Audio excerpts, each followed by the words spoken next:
We on Fire Sports Podcast, The Spot, season number 4, episode number 39. And yeah, we back in this thing, man. First and foremost, man, I hope you guys had a great weekend. I hope you guys was able to definitely check out what was going on across the sporting landscape. And this is your first time listening, man, we on Fire Sports Podcast, The Spot. We provide high-fire takes and analysis across the sporting landscape. Also, too, if you're an OG of the show, man, I appreciate the check-in, man. I appreciate all the love and the feedback. And first and foremost, man, we are here, man, in the lovely springtime, man, spring break time for most of the college students across the country. Also, too, we got the NCAA tournament into full bloom as we are now waiting on this weekend, man, for the Final Four to jump off down, man, in San Antonio.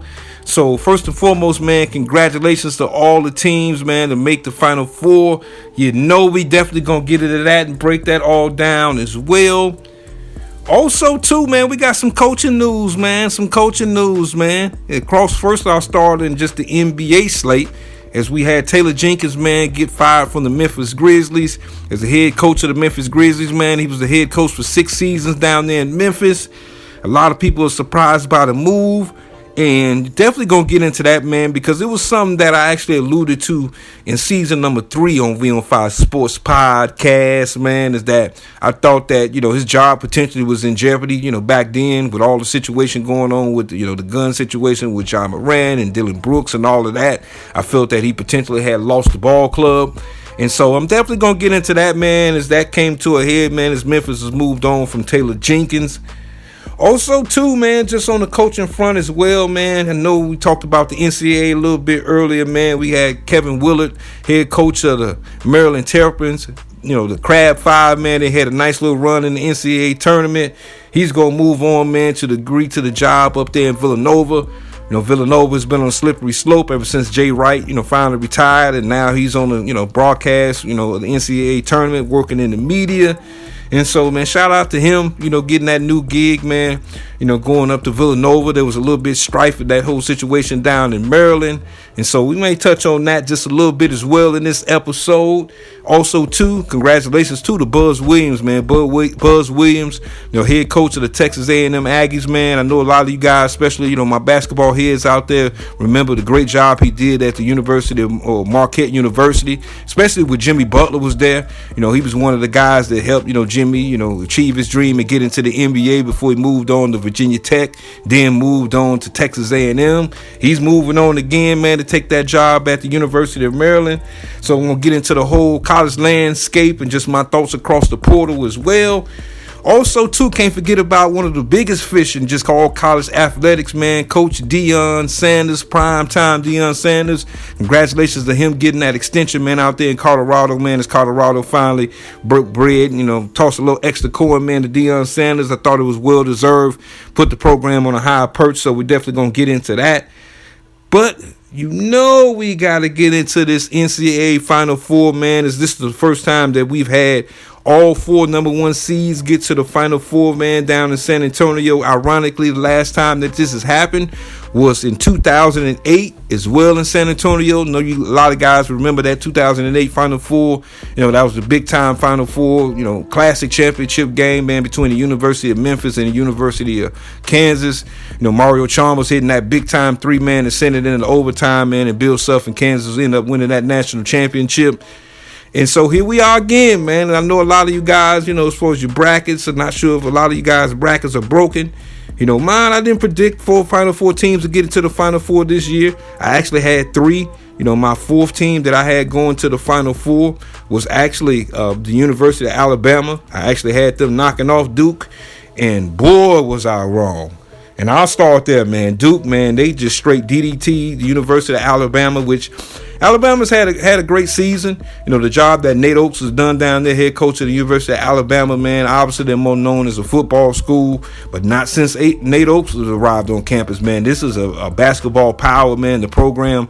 And I just thought that, especially with them being one of the highest scoring teams across all college basketball, I thought they had a legitimate shot of definitely knocking off Duke, man, and moving on to the Final Four. But as my man Lee Corso would say, man, on College Game Day, man, not so fast, my friend. As the Duke Blue Devils, man, and Jon Scheyer, man, just ran roughshod over the Alabama Crimson Tide, man, and just obviously we start off with Cooper Flagg.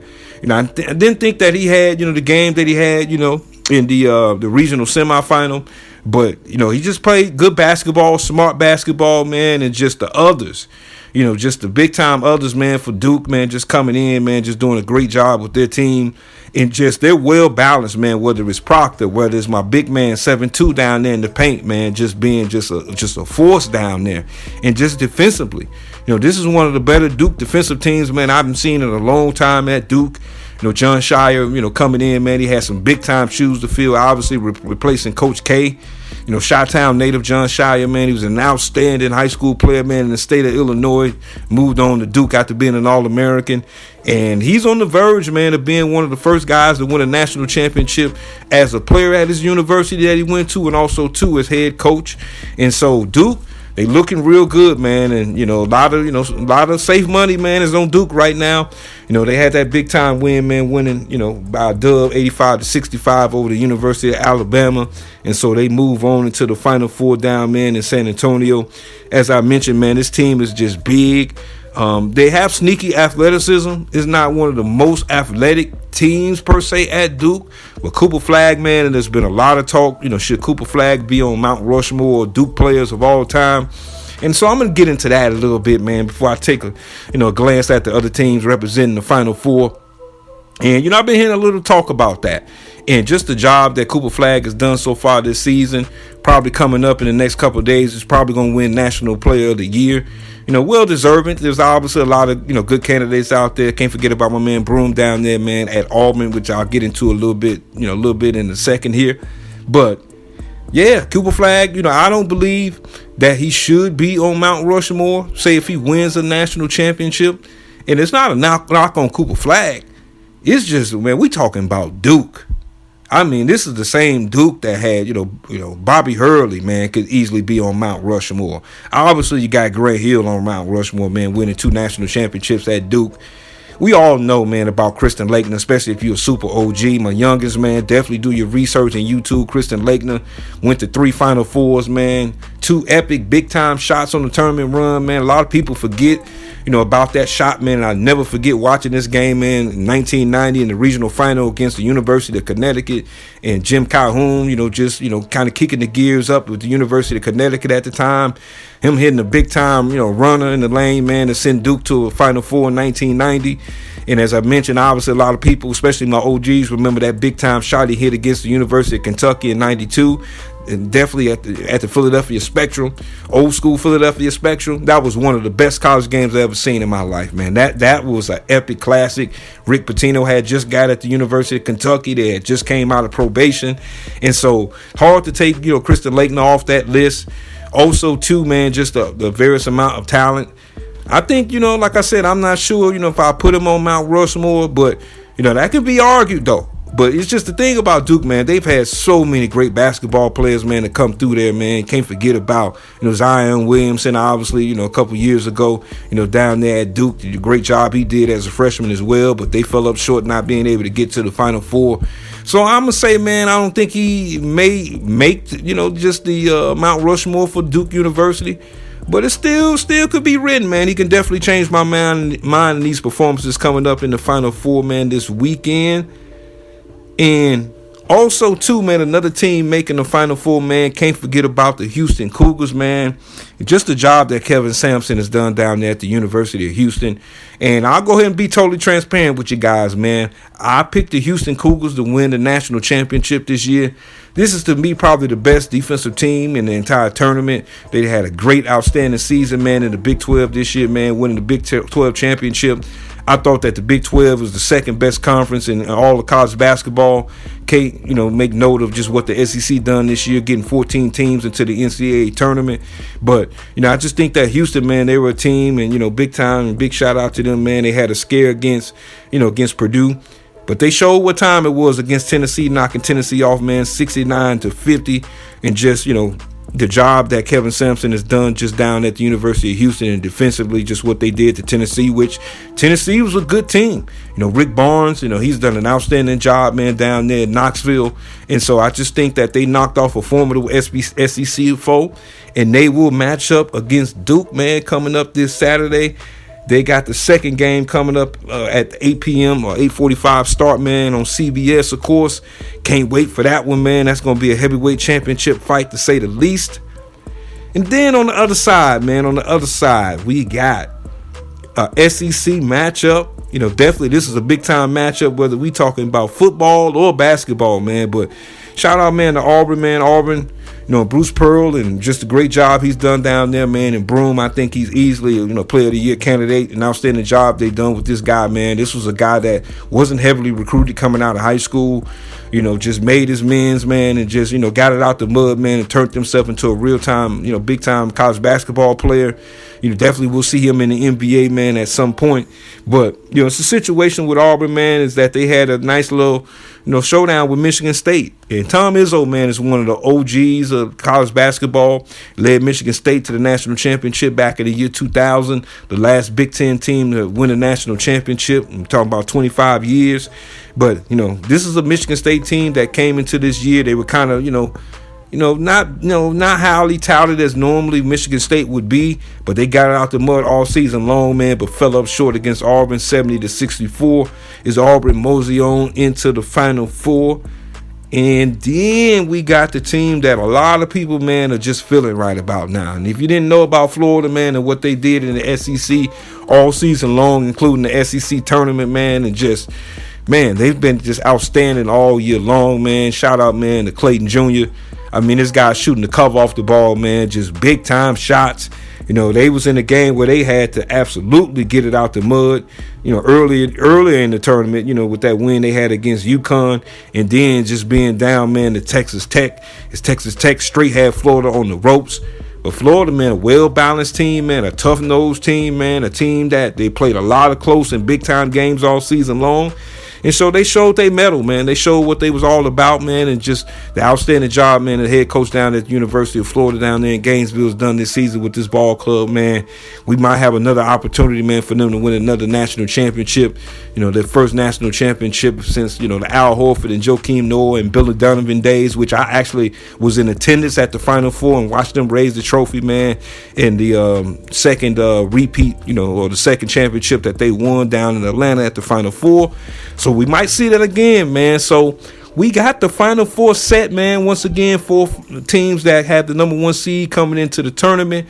4 teams that I think equally can win the national championship this year.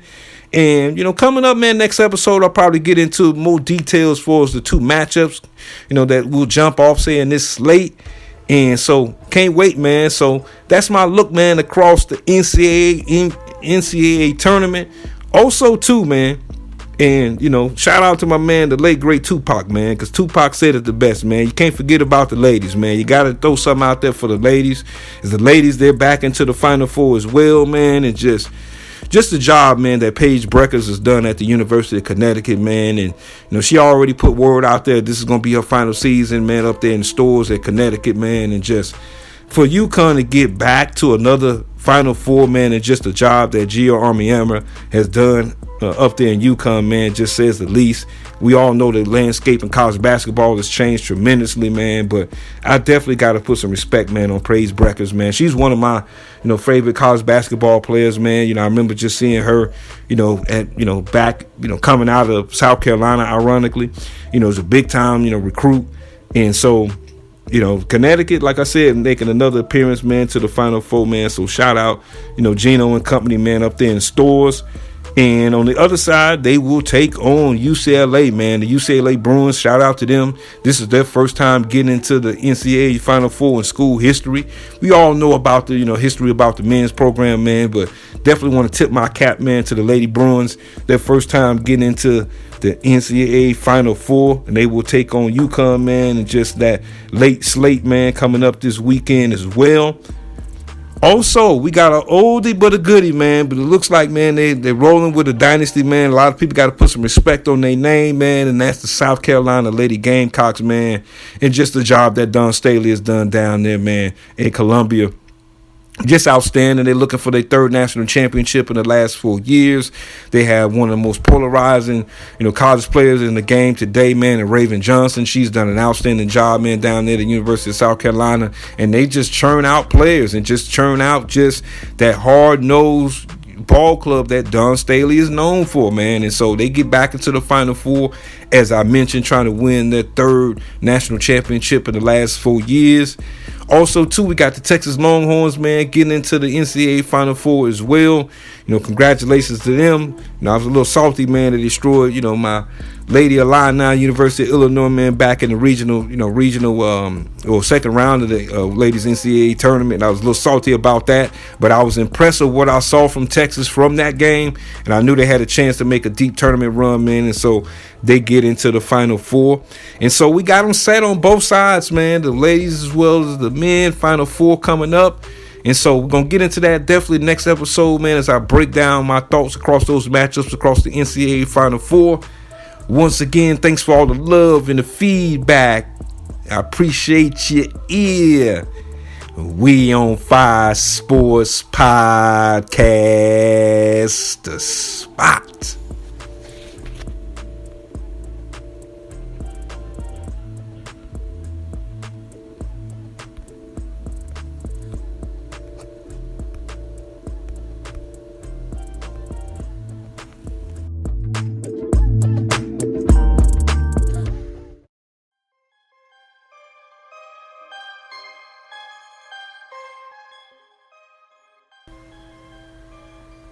Welcome back.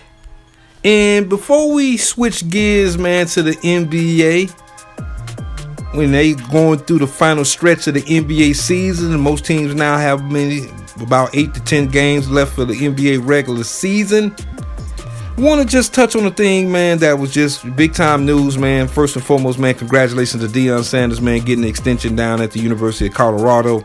Once again, man, it's well deserved. Just him showing up in Boulder, man. Colorado's just put on a higher plane, just the same thing as he did when he went down to Jackson at Jackson State University. So, it's a big time deal, over $50+ million extension. Obviously, I think it's worth to the University of Colorado and just the notoriety that he's became built for that program. Definitely, to say the least, he's probably getting shorted on that. But, Deion a hustler, man. He's going to get that money anyway, shape or form. Also, too, coming up, man, he's probably going to have potentially 2 players from his program be selected in the NFL draft coming up next month in the top 5 with Shedeur Sanders and Travis Hunter. And so, Colorado now they're in the next little phase, man, of their program, man, just to see if Deion can, even take them to a higher plane, get into the college football playoff, man, potentially coming up in the next couple of seasons. We'll definitely see what that do.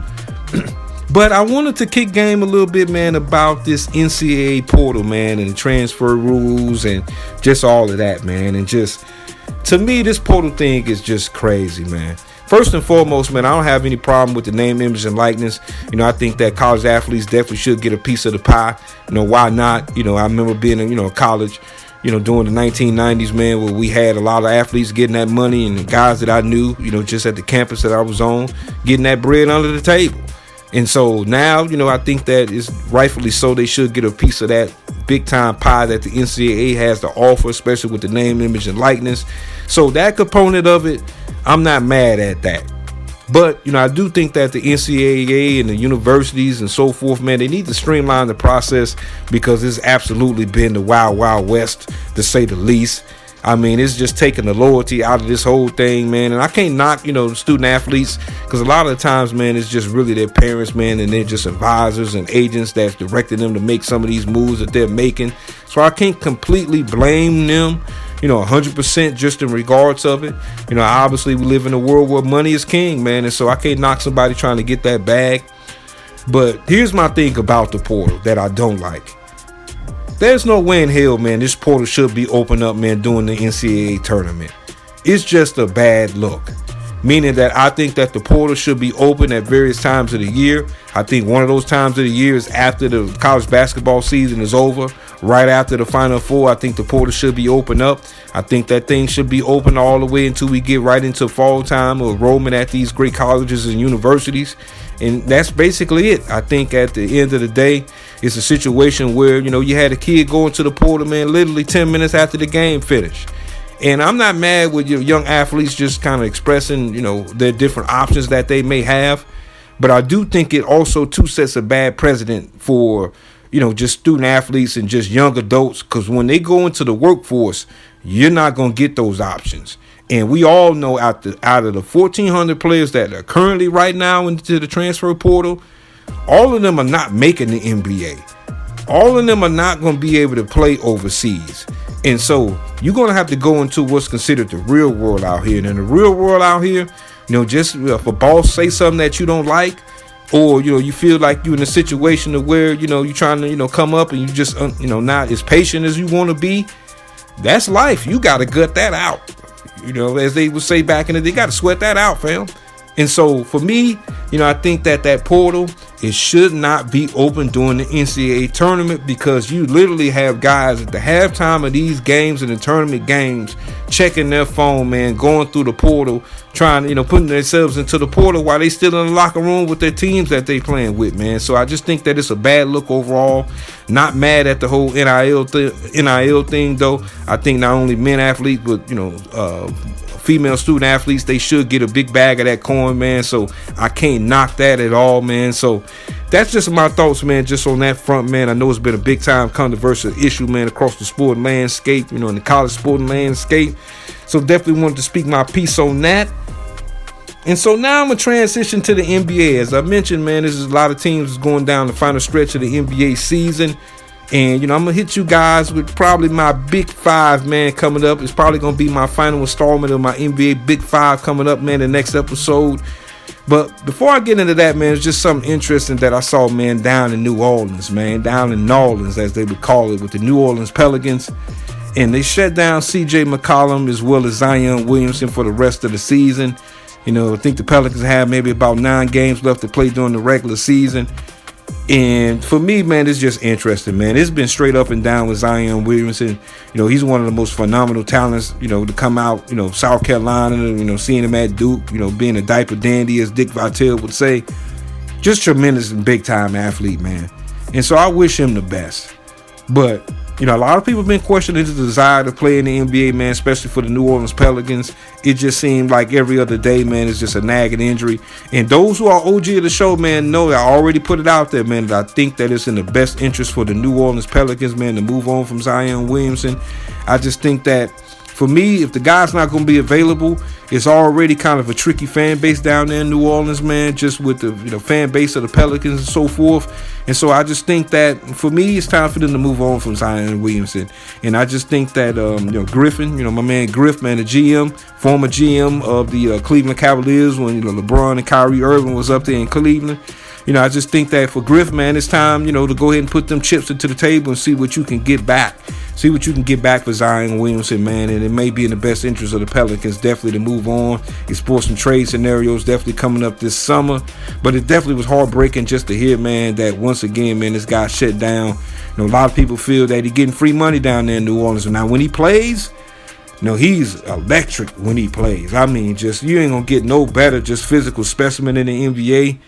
But, he plays 50% of the time, man. And so we'll see what that thing do, man, for New Orleans moving forward, man, as they're not going to make the playoffs this season, obviously, and just seeing what their direction is, man, moving forward with the franchise.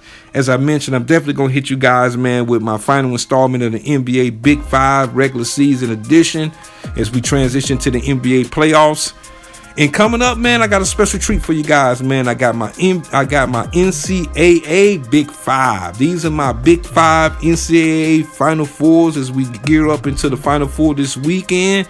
Definitely appreciate you guys checking that out.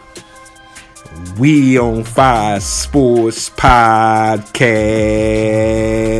the spot.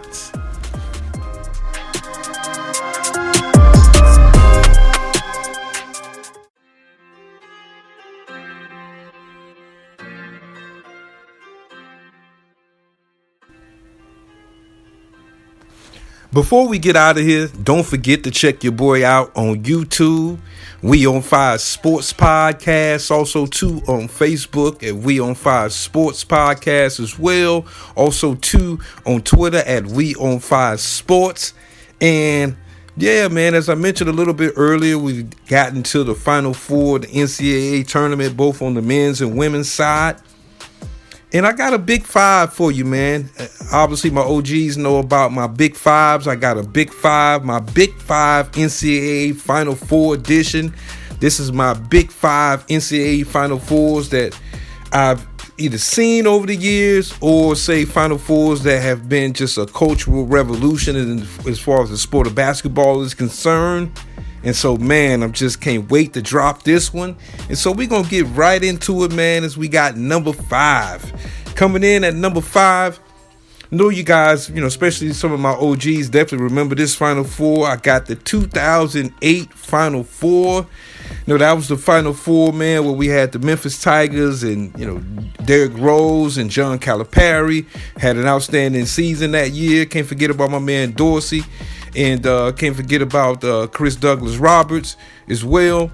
And, it's just a situation of where that Memphis team, man, they were epic, man. And they're still revered in the city of Memphis to this day. Definitely, D Rose being the freshman sensation, coming straight out of Simeon High School, McDonald's All-American, Illinois State champion. And it was Derrick Rose on the national stage. And, he had an outstanding tournament that year.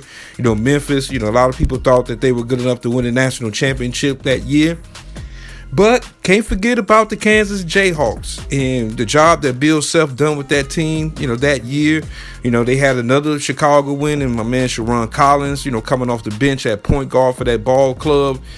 Just can't forget about, we got Brandon Rush was on that team, played a few years in the NBA. Also, too, man, just can't forget about just how outstanding that game came down to the conclusion, as Mario Chalmers hit the big-time three-man to take the game into overtime, and the Memphis Tigers fell up a little bit short in overtime, and that was Bill Self's first national championship. And that one, to me, reason I rank it number 5, because actually that was the last time that we had gotten 4 number 1 seeds to get to the NCAA Final Four since this year. This year has been the first year since we've had all 4 number 1 seeds get to the Final Four since 2008. To me, it was epic. It was in San Antonio, as the tournament is this year as well. But to me, it was epic because it just put the Memphis program, back on a nice little perch. John Calipari just doing his magic down there in Memphis. Also, it birthed and put, guys like Derrick Rose on the map as far as basketball is concerned to the national crowd. Also, too, Bill Self, took the job at Kansas after leaving the University of Illinois. Illinois fans still kind of bummed out about that, but so to me, the reason I got it coming in at number 5, man, that Final Four to me, man, was epic. And also to the championship game going into overtime, man, can't forget about that one. At number 4, this is another Final Four, man, that was epic in the sense of it definitely was a big time moment that happened in this Final Four that still being talked about a little bit to this day.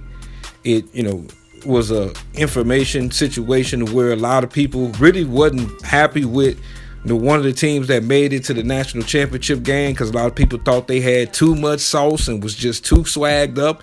And yeah, I got the 1993 Final Four, man, coming in at number 4. A lot of people remember this is the infamous Final Four, man, when Chris Webber and the Fab Five got to the championship game for the second straight year. Game came down. It was an epic back and forth game. The North Carolina Tar Heels, man, had the late Eric Montross at center. George Lynch was on that squad, say as well. Can't forget about Derek Phelps, the point guard on that team. Brian Reese, the wingman for them. And most notably, man, it was just a situation of where Carolina was trying to get, their second championship for the late Dean Smith, the great head coach of the University of North Carolina. And it came down to the end, man, and Chris Webber, as we all may know, those who don't know, definitely go back and take a look at that. Call the timeout, man, with seconds to go in the game. Technical foul, man, that kind of just put North Carolina in the perch of winning the national championship. And that was Chris Webber's last game at the University of Michigan. And it, broke up the Fab Five as we know it. And so that's why I got that one coming in, man, at number 4, man. It's just the Michigan Wolverines. That ball club, man, was just an epic team, just so much swag. And it just came down just to a mental snafu, man, from Chris Webber, man, having them lose that game to the University of North Carolina and helping Dean Smith win his second national championship at the University of North Carolina. Man, at number 3. This is a Final Four. Actually, for me, it was my first Final Four that I can remember sitting down watching with my dad, man. It was a young kid, man, watching this boy on the old school floor model television. Youngins, y'all don't know about the floor models, definitely may want to, YouTube that, man. Just sitting back, just relaxing, just kind of soaking all what I could as a kid in, man. And it's the 1985 Final Four. This was a Final Four that had 3 teams from the Big East make the Final Four, with Villanova, Georgetown, as well as St. John's. It was star power to be. St. John's had, the Hall of Famer Chris Mullin. Can't forget about the late, great coach Lou Carnesecca. Also, too, Bill Winnington was on this team. A lot of people forget Bill Winnington went to St. John's. Also, too, they had the great Walter Berry, who was a great college basketball player. Didn't have a big-time NBA career, man, but he was a big-time college basketball player. And so, yeah, that 85, man, St. John's team was epic. Mark Jackson was a freshman on that team as well, I believe. And so, yeah, that ball club was epic. Came down to Georgetown and Villanova. And to me, one of the biggest upsets that I've ever seen in all the sports, man, when Villanova was able to knock off Georgetown. And Patrick Ewing, in my opinion, he was the best college center I had ever seen. Still to this day, a guy that stayed 4 years at Georgetown, man, for the late, great John Thompson. It had David Wingate on that team. You had Reggie Williams on that team. Both these gentlemen went on to have good NBA careers. And we had the Hoya Paranoia, man, and they were just pressing teams out the building, straight intimidating ball clubs, man, but Villanova wasn't going. Shout out to them, man, winning that first national championship, man. They shot a steal record to this day, 78% from the field, and just moving the ball around, man. Just great team ball. Ed Pickney was on that team. Can't forget about Harold Presley. Both these gentlemen, went into the NBA. Also, too, Gary McLean running the point guard duties, man, for Villanova. And, Massimino, man, just his first national championship, and the first national championship for Villanova University, man, in the school's history. So shout out, man. That definitely was the epic one. I can't forget about that. Coming in at number 3. Number two, man. Number 2 is just a Final Four, man, to me that was just epic in all the sense. And I mentioned a little bit earlier just about the cultural significance and just the ball players and teams and coaches say in the Final Four. And this one fits the bill, say, for that. And for this one, man, I had to go back and, I obviously watch it once I got, a little bit older. I was too young kind of remember this Final Four, man. But at number 2, man, I got the 1982 Final Four coming in at number 2. This Final Four, man, is just known for just the star power that was just across the board. You had the Houston Cougars, who are now in the Final Four in this iteration of the Final Four. 1982 version of the Houston Cougars, man. You had Akeem Olajuwon, Clyde Drexler, and, just the ball club that they had, man, just Phi Slamma Jamma. They was getting it in, man. This was an athletic ball club, man, like to get up and down the floor. They was in this Final Four. You had North Carolina that was in this Final Four with the great James Worthy, Hall of Fame, also too, Sam Perkins. And this young freshman they had, man, from Wilmington, North Carolina, man, a McDonald's All-American. Back then, he was going by the name of Mike Jordan, man. And Michael Jordan, just an epic Final Four. Georgetown and North Carolina in the championship game, man. I've seen this game probably about 20 times over, man, just on YouTube over the years, man. And it just was a great showdown. Came down to the end. Patrick Ewing was on that 82 squad as well as a freshman, man. And just, can't forget about my man Sleepy Floyd, too, man. A lot of my OGs know who Sleepy Floyd is, man. Played in the NBA for numerous years. And Sleepy Floyd was out there balling, man. This was a great game. It's a great watch still to this day. And the North Carolina Tar Heels, man, was able to pull this game out, man, at the last second.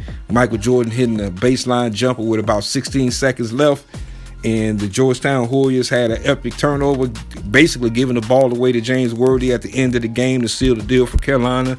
This was Dean Smith's first national championship at the University of North Carolina. Also, too, you had Big John Thompson on the other side and coaching him for the Georgetown Warriors, man. So this one, to me, obviously, just to say the least, man, you got two Hall of Fame coaches. You got the greatest player of all time and Michael Jordan on the court. Also, too, you got Patrick Ewing on the other side. You got other Hall of Famers, man, with Akeem Olajuwon and, just the situation with, Clyde Drexler being there and just being a big-time athlete at the time. So that's why I got this one coming in at number 2, man. A lot of star power in this and an epic championship game finale, to say the least. And coming in at number 1, man. Coming in at number 1. And this is the Final Four, man. This is for my super OGs, because I know you guys was around checking this out. Yours truly, man, I was in a bassinet when this game was going on, man, probably maybe about 5 or 6 years old. And this is the 1979 Final Four. And the reason I mention this Final Four, man, this is, to me, in just kind of my generation, just the birth of just college basketball just being a big-time entity.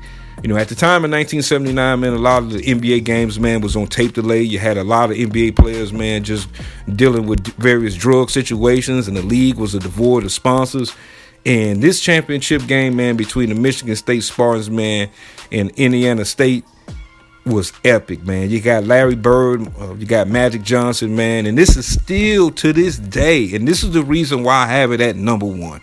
Because of the star power. Can't forget also, too, man, about the DePaul Blue Demons. They made the Final Four as well, man, with the great Mark Aguirre. Big-time talent coming out the west side of Chicago, in my neck of the woods, in my neighborhood of the woods, man. Just the great job that Ray Meyer, the late great Ray Meyer, did with this DePaul Ball Club, man. Just epic. And so they was able to get to the Final Four and got knocked off in a very close game, man, to the Indiana State team with Larry Bird. One of the biggest showdowns I can remember between two phenomenal talents, and Mark Aguirre and Larry Bird, to say the least. And then we had the grand finale, man, between Michigan State and Indiana.